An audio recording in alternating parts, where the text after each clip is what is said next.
Oh, JD Vance, you just keep making things worse, don't you? So JD Vance right now is trying to defend the fact that the Trump administration admitted in court that they sent an innocent father who was here legally to an El Salvadoran prison camp due to an administrative error and that they refused to bring him back.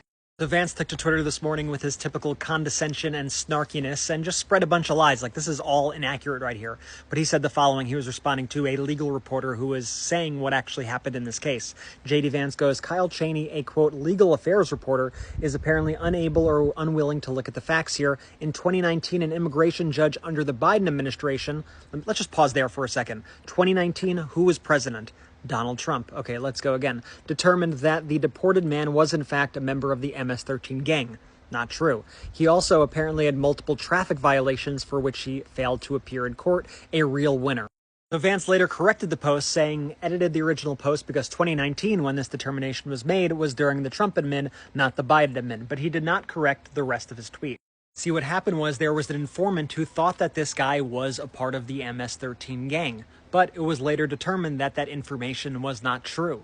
The man in question actually ended up winning his withholding claim, was allowed to stay in the United States, was determined not to be a member of any gang, and complied with all immigration rules. And seriously, JD? Traffic violations? You think that an immigrant here legally should be allowed to be deported, kidnapped, abducted, sent to an El Salvadoran prison camp because they got some traffic violations? Because if that's what you think, let's hold you to your own standard, JD. Here's what Tim Miller said. You might be interested to know that JD Hamill, that's JD Vance's old name, got a speeding ticket in 2006 before he got gender-affirming care and changed his name for the third time to JD Vance. Possible data point in support of sending him to an El Salvador hellhole. And here is the evidence of his traffic citations.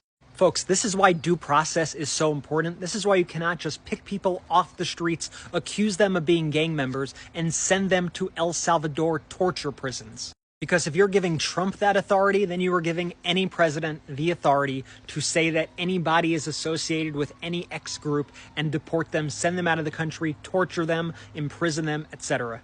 So to any MAGA people who might want to troll in the comments here, stop defending the indefensible. Nobody wants gang members in this country terrorizing people, okay? Nobody wants that. But what we do want is due process. We do not want to see innocent people, fathers, people with families, to be taken off the streets, taken out of their homes, and sent to torture camps overseas because of nothing. Listen, we're going to keep speaking out on this issue and more, so remember to follow our account. And we have a new episode out of the Midas Touch podcast right now. Check it out on Apple Podcasts and Spotify.